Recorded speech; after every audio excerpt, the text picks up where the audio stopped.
Assalamualaikum warahmatullahi wabarakatuh. Perkenalkan, nama saya Normala. Saya berasal dari program studi D3 Perpustakaan FKIP Universitas Tanjung Pura Pontianak. Baiklah, tujuan saya membuat video ini adalah untuk memenuhi salah satu tugas pada mata kuliah teknologi media. Baiklah, pada video ini saya akan menjawab pertanyaan yang berjumlah 3 pertanyaan. Yang pertama, pertanyaannya itu jelaskan perbedaan antara website statis dan website dinamis. Baiklah, sebelum saya menjelaskan perbedaannya, saya akan menjelaskan pengertiannya. Yang pertama ada website statis. Website statis adalah website yang mana pengguna tidak bisa mengubah konten dari web tersebut secara langsung menggunakan browser. Interaksi yang terjadi antara pengguna dan server hanyalah seputar pemrosesan link saja. Halaman-halaman web tersebut tidak memiliki database. Data dan informasi yang ada pada web statis tidak berubah-ubah kecuali diubah sintaksnya. Dokumen web yang dikirim kepada klien akan sama isinya dengan apa yang ada di web server. Contoh dari web statis adalah web yang berisi profil perusahaan. Yang kedua yaitu website dinamis. Dalam web dinamis, interaksi yang terjadi antara pengguna dan server sangat kompleks. Seseorang bisa mengubah konten dari halaman tertentu dengan menggunakan browser.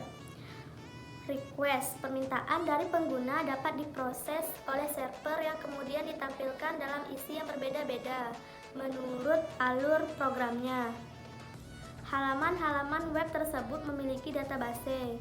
Web dinamis memiliki data dan informasi yang berbeda-beda bergantung pada input apa yang disampaikan oleh klien. Dokumen yang sampai di klien akan berbeda dengan dokumen yang ada di web server. Contoh dari web dinamis adalah portal berita dan jejaring sosial. Kemudian, perbedaan web statis dan web dinamis adalah yang pertama, interaksi antara pengunjung dan pemilik web. Dalam web statis tidak dimungkinkan terjadinya interaksi antara pengunjung dengan pemilik web. Sementara dalam web dinamis terdapat interaksi antara pengunjung dengan pemilik web, seperti memberikan komentar, transaksi online, forum, dan lain-lain. Kemudian, bahasa skrip yang digunakan web statis hanya menggunakan HTML saja, atau paling tidak bisa ditambah dengan CSS. Sedangkan web dinamis menggunakan bahasa pemrograman web yang lebih kompleks seperti PHP, ASP, dan JavaScript. Kemudian, perbedaan yang selanjutnya adalah pada penggunaan database.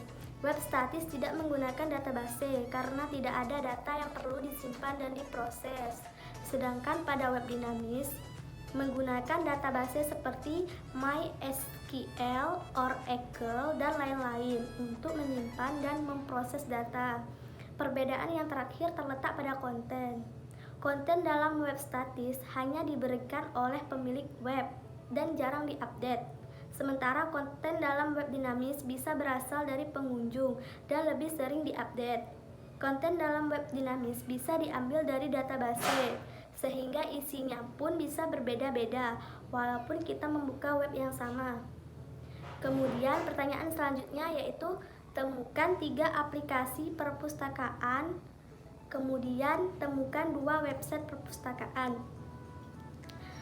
Baiklah, aplikasi perpustakaan yang pertama adalah Bilbio.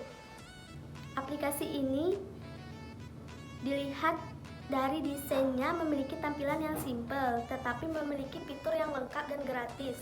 Fitur yang tersedia pada Biblio seperti judul buku, penulis, ISBN, penerbit, koleksi, nomor indeks, nomor katalog, tahun cetak, dan lainnya.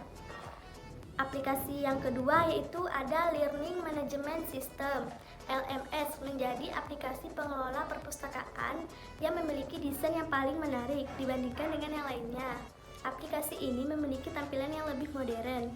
Kebanyakan aplikasi perpustakaan versi lama lebih mementingkan dari segi fungsi serta fitur dan kurang memperhatikan masalah desain.